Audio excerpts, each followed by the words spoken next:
Hello, everybody, and welcome back to another episode of World Cup Group Talk. The last episode because we're covering the last group of our 8 groups going into the FIFA Women's World Cup. And today we're going to be talking all things Group D. Joining me as the special guest to focus on one of the nations in the group is Rich Laverty, where we're going to be talking all things the Lionesses and the World Cup. Rich is a fantastic multi-platform journalist, author, and freelancer covering plenty of the women games, specifically the Lionesses and the WSL. He has been featured in the likes of The Guardian, and there is practically no better person to talk about England and the World Cup than Rich. So without further ado, let's jump into it.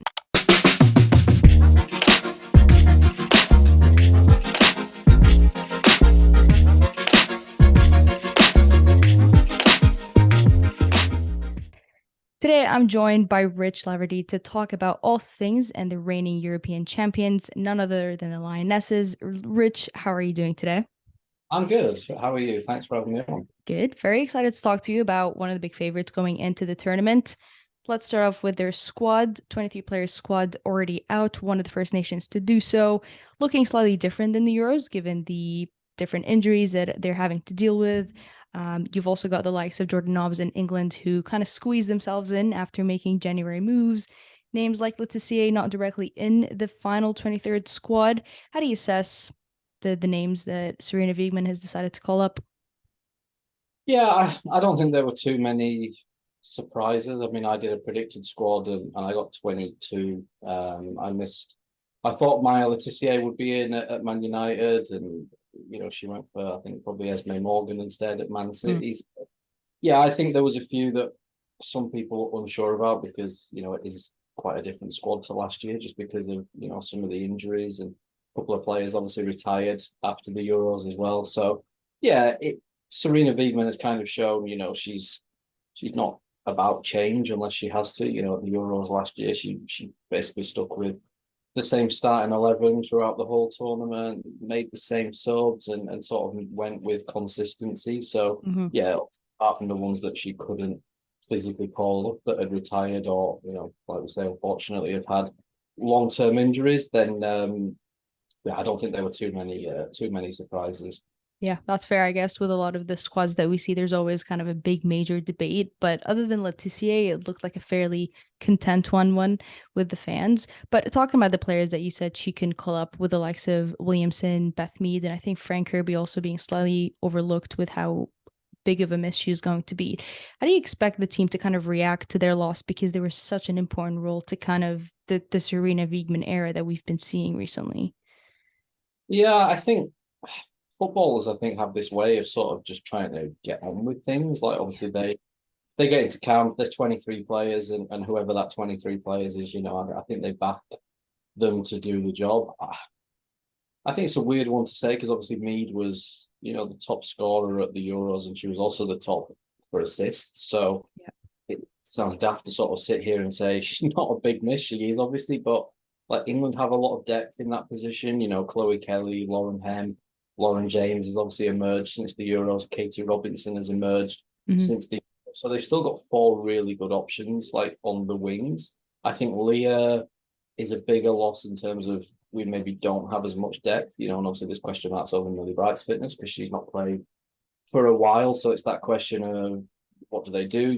Alex Greenwood's been playing left back. Does she stay at left back and Mm-hmm. someone less experienced goes alongside Millie, or do you shift Alex across one and make that sort of experienced centre back pairing? But then you're left with kind of again a bit of a makeshift sort of left back, whether it's Jess Carter, who's more a right-sided player, Mm-hmm. Neve Miles, who's sort of similarly a more right-sided player. There isn't really another left back in the squad, so yeah, I Nowhere, think nowhere till Daly slipping into the fullback position this time. I mean I can't see it. Like people have Yeah. talked about it, obviously, and look, at the end of the day, it worked last year, but yeah, I mean the form she's in as a striker at the moment, like good luck telling Rachel Daly that she's a left back again this summer.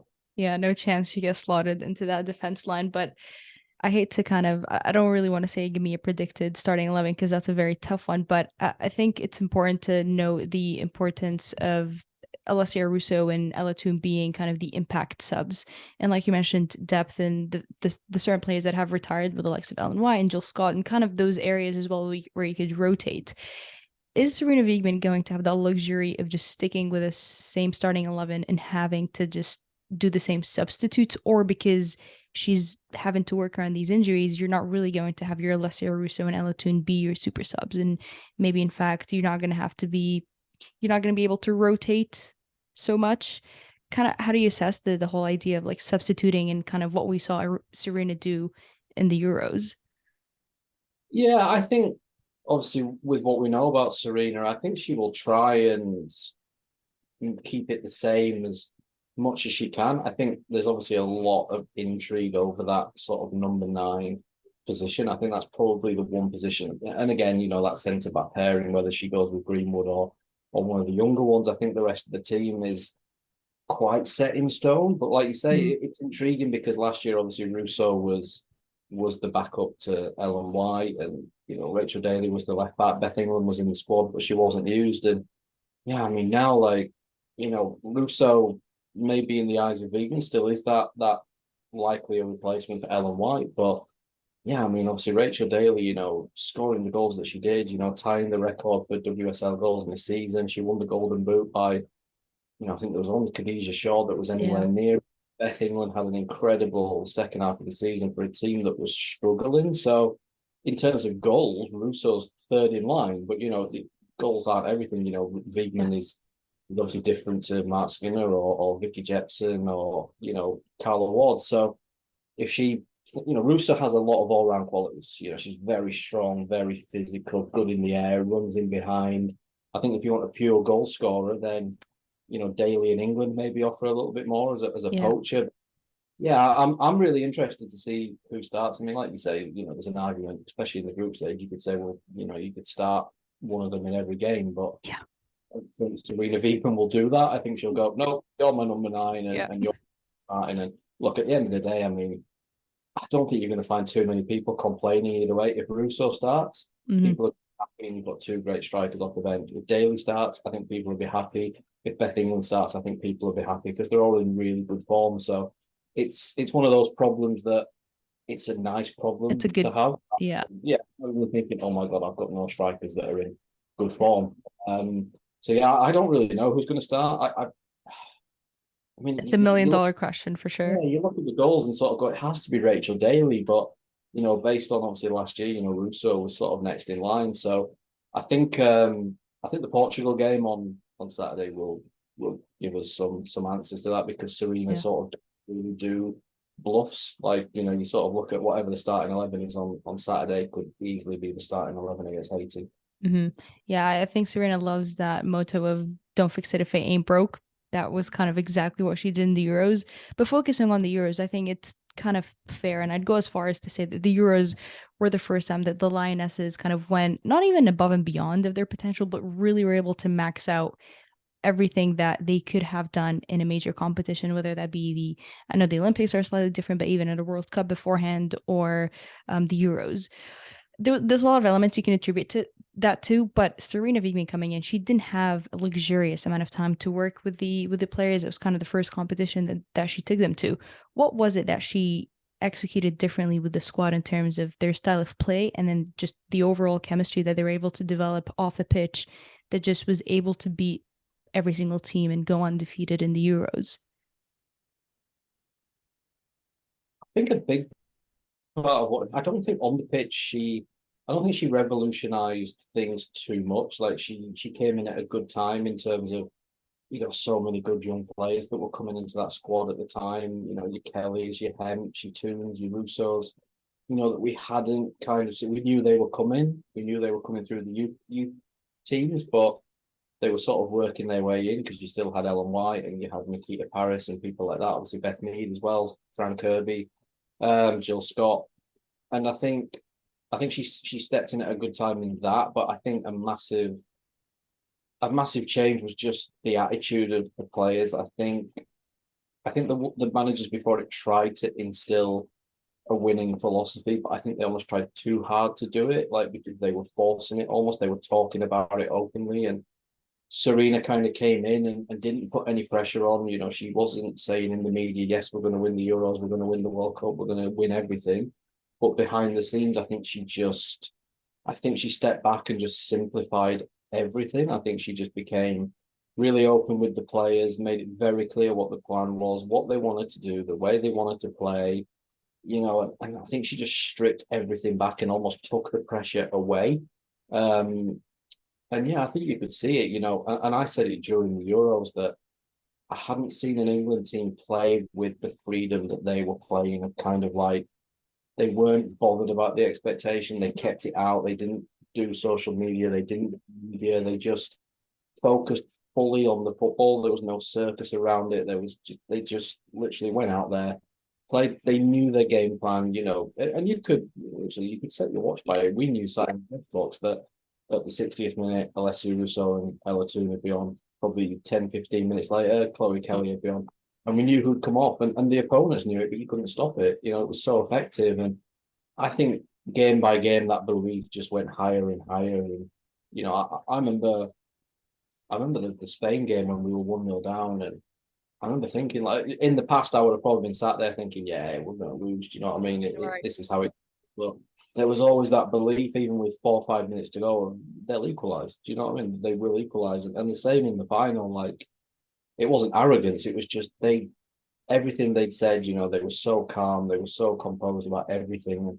And I think that is Serena. Serena we laugh about it, she's so chilled, she's so unflustered by anything, any question you ask her, she's deadpan, like, she's not. I don't think I've ever seen Serena even flustered, she's the calmest person in the room. So, and I think that's really washed off on the players, and I think you could see it in the performances. There was just there was a belief that hadn't been there before.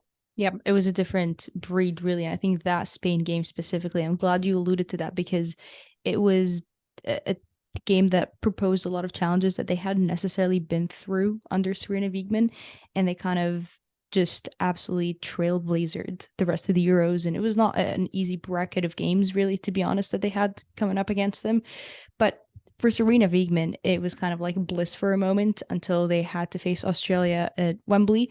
A very exciting game, but a game that they eventually kind of had to experience a loss before going to the World Cup. And I mentioned that you probably wanted to experience your first loss under this manager before going into the World Cup. Otherwise, it would kind of be like a weird morning when you wake up after that group stage game, for example, that you lost, and you're like, oh, okay, what happens now? But how important was that loss, I guess, before going into the World Cup, and what do you think they'll pick up from an experience like that? Yeah, I think you're always going to lose a game eventually. Obviously, the unbeaten run was unbelievable, particularly given some of the teams that we played. Even after the Euros, we played the US and Mm-hmm. played Brazil at the Finalismo, which was a really close game. And yeah, I mean, Australia. I think it was sort of a perfect storm of different things. I think England looked really tired in that game. They looked lethargic. Obviously, it was a really busy period of the Yeah. season for a lot of the players. There was a few changes, obviously, with the injuries as they were adapting to that. But don't take anything away from Australia because they were excellent on the night, and they're probably one of the form teams heading into the tournament. They're very well coached, but Mm-hmm. I think it was important because I think you know you can be predictable, but you can't become too predictable. And Mm.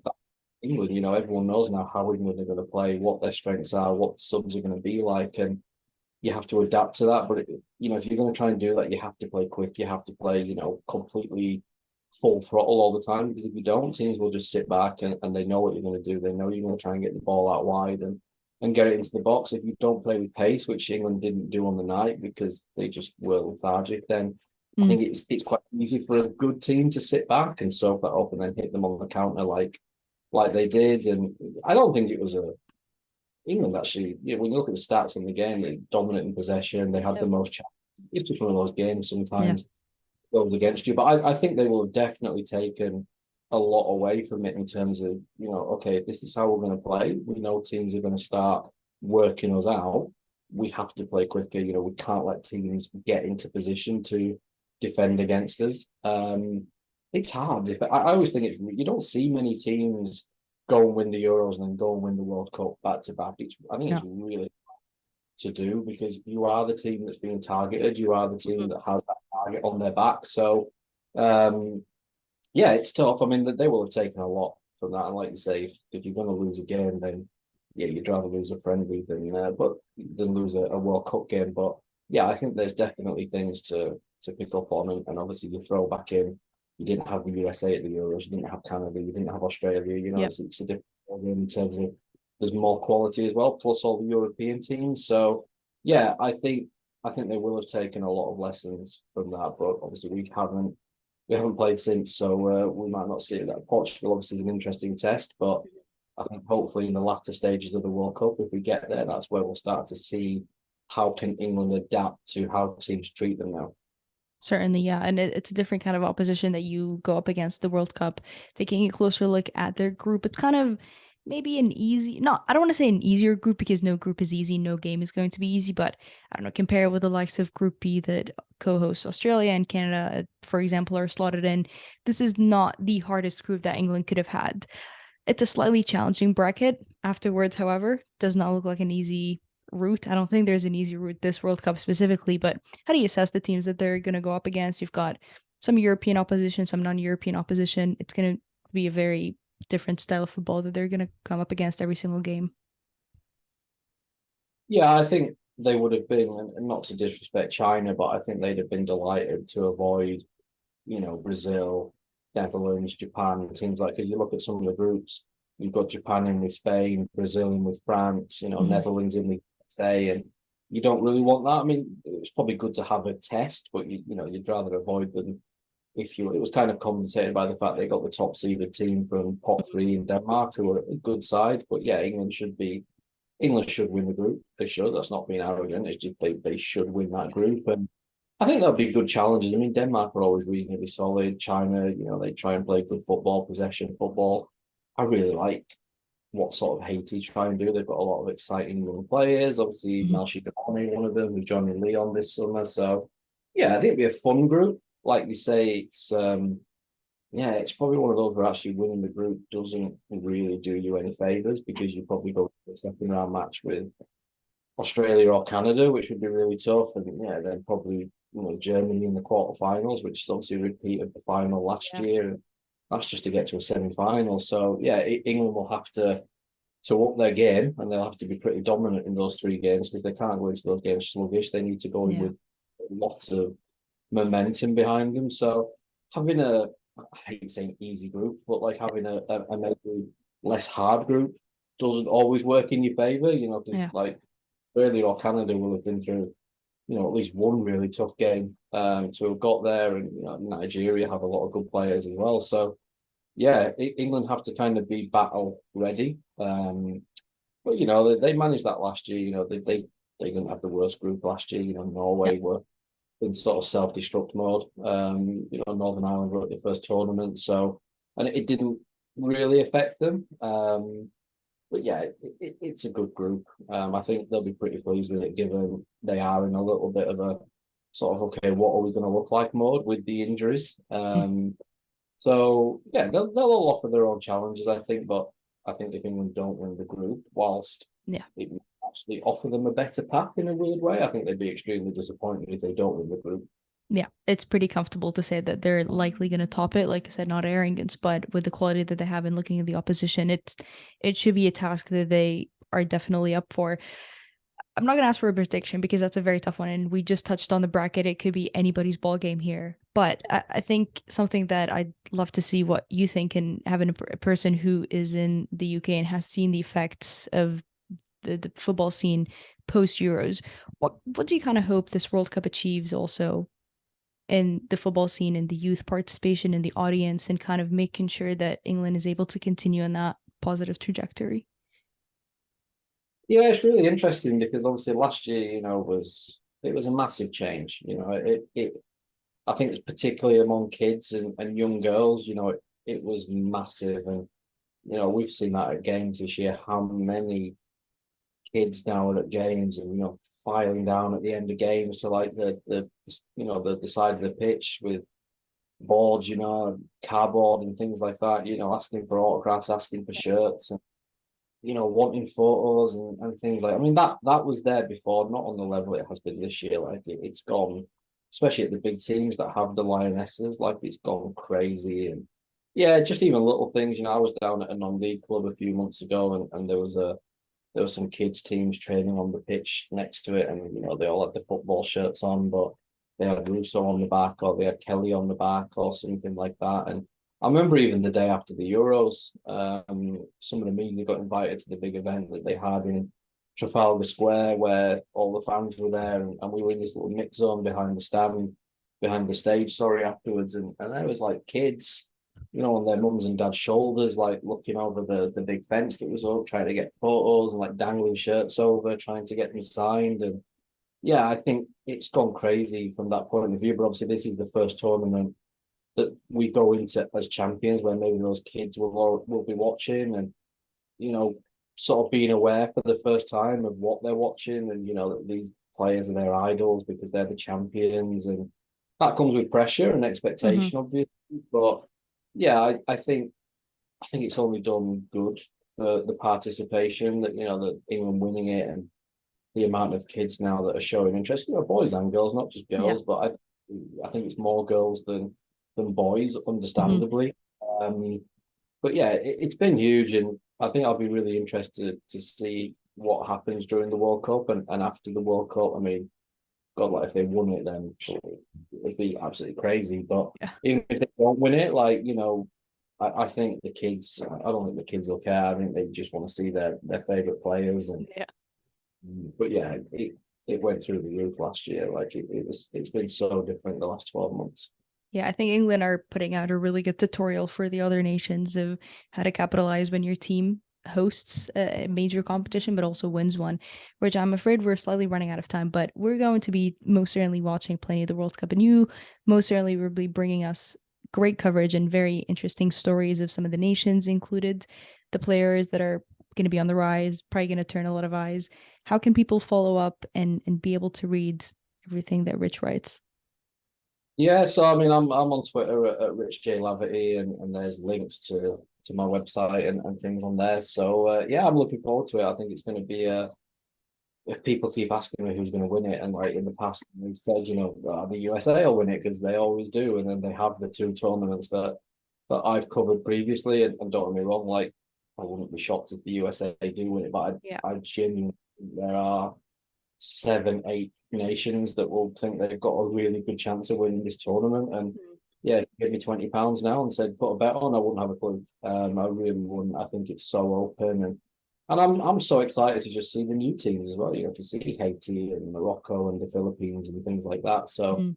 I think a World Cup's like it's one of those tournaments. You sit down, it doesn't matter who's playing, you're going to watch it. So no, I'm really looking forward to it. There's some great players on show as well, and yeah, looking forward to writing about it and seeing how it all pans out. Yeah, the beauty of the World Cup this year, and I have no doubt that you're going to be bringing us a lot of the stories, specifically covering those nations that are debuting and some of those players. Rich, I really appreciate your time joining me here today, and hopefully, cheers to a very good, exciting upcoming World Cup. Hopefully. No problem. Thank you. Well, that was all things Rich and the World Cup. Clearly, I was a little bit on the road and not in my typical background and setting, so I looked a little bit different. The background looked a little bit different, but the conversation was just as great as any other guest conversation that I've had, hitting some of the really important topics about the Lionesses, their injuries, how their roster has been looking. Now, joining England in Group D are Haiti, Denmark, and China. So starting off with Denmark. Denmark's progression and kind of overall history in the game is quite interesting to look at, because in the early stages of the women's game, they were kind of like the big force in the sport. If you look back at the 1991, 1995 World Cups, they were quarterfinals. They're featured in the quarterfinals back to back, and they participated in the first 4 out of the 5 editions. And when you think about those early stages of the women's game, you think Denmark, Norway, the US women's national team, and it kind of has been an up and down since then. They've had some star players in their squad consistently across the different eras, but again have struggled to qualify for the likes of the Olympics, for example. They haven't been in the Olympics since 1996, which is something you probably wouldn't think about when it comes to Denmark. In the Euros, it's also been a similar story where they had 2 back-to-back group stage finishes, then they were able to get themselves into the semi-final, and then obviously we know in the 2017 they were the runner-ups, and in 2022 unfortunately got a really, really hard group where they ended up with Germany and I believe Spain, if I'm correct, and they were knocked out in the group stages, and honestly it was just too tough of a draw really to think Denmark can go through it. Now they're back into the World Cup. Their last World Cup feature was in 2007 back in China, so it has been quite some time. And really, you think World Cup and you think Denmark, you have to think Pernille Harder, which is astonishing to think that this is her first World Cup with the nation. And in a World Cup where unfortunately injuries have robbed us from the likes of Viviana Miedema, Beth Mead, Cascarino, Katoto, X, Y, and Z. I mean, the list can go on and on. We still got Pernille Harder. Like, isn't that just awesome? And this is her first World Cup. Like, it's set to be a really, really good one. She's won a mountain of individual awards. Like, I can sit here and have an entire video on every single award she's won, but in a nutshell, she's pretty much stolen the Danish Footballer Player of the Year award, the Danish Breakthrough Player of the Year award she won 13 years ago. Like, Pernille Harder is a name that you associate with titles, wins, goals, and just a player that produces so much magic on the field. And we even saw that this season with Chelsea. Unfortunately, she was out with a hamstring injury for the majority of the season. But when she was back in, she was scoring goals like it was nothing. It was like she never even missed a beat. And in some ways, I expect her to do the exact same thing for Denmark. I'd argue she's in form. She's back fit and healthy. Hopefully stays that way. And you got to think that there's some kind of motivation and extra added fire going into your first World Cup and going into the nation's first World Cup since 2007.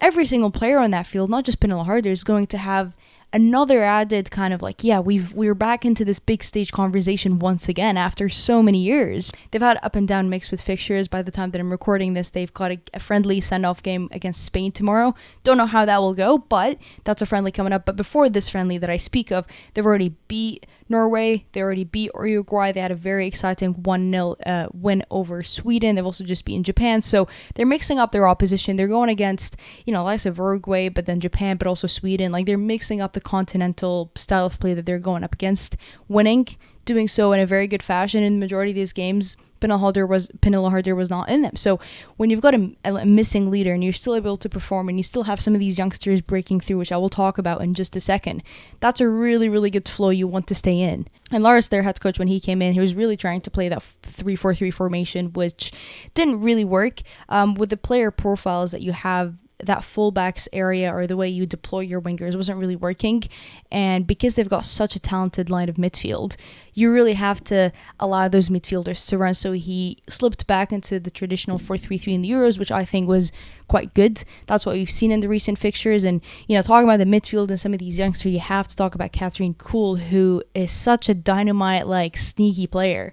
Her through balls are really, really deadly, and she loves to play in those small pockets, dribble, connect with the strikers, really produce creative play. And she's been a quite a lucky player to be able to play with the likes of Kim Little at club at Arsenal. You pick up a lot from a player like Little, and Pernille Harder, again, one of the best 10s and one of the best forwards really in the game. Again, you pick up a lot from her. So Denmark have an abundance of young talent. And I say abundance. There is so many of them. And what's so exciting is that because they're so young and kind of, I'd assume this is a new era of Denmark, a lot of these players are going to be going into multiple World Cups coming in. So this isn't just going to be, this young squad we're going to be seeing for 1 or 2 times in the next few years. No. This is a squad that will most definitely be in that Scandinavian conversation again, just like how we talk about Sweden, just like how we talk about Norway. I think Denmark are slightly going into this conversation once again. They've been quite lucky with the draw. I think Haiti is actually going to provide some challenges. So are the Lionesses in England, but I do feel like Denmark can comfortably be the runner-ups of this group. Unfortunately, Group D have to get matched up with Group B, which I predicted. It's Canada and Australia to go through, so Canada and Australia are not an easy draw to face up straight into the round of 16, but I think for Denmark, just making sure they're back into this World Cup conversation, putting themselves on the stage once more, having the likes of Pernille Harder perform at a World Cup, and making sure that these players, the youngsters that are rising, are also able to get that experience, which will become very important moving forward. Next on the list, we've got China, who, if you think China and you think the World Cup, you have to think back to the 1995 World Cup in the US, where they were in the final. They brought in a record-breaking crowd against the hosting nation, the United States. They lost a very close one. It was quite an iconic match. I do recommend you go and watch the highlights for that one, but it was quite some scenery and some history that they produced, but unfortunately just have not been able to replicate anything of that sort in the World Cup. However, they're coming in as the reigning Asian Cup champions.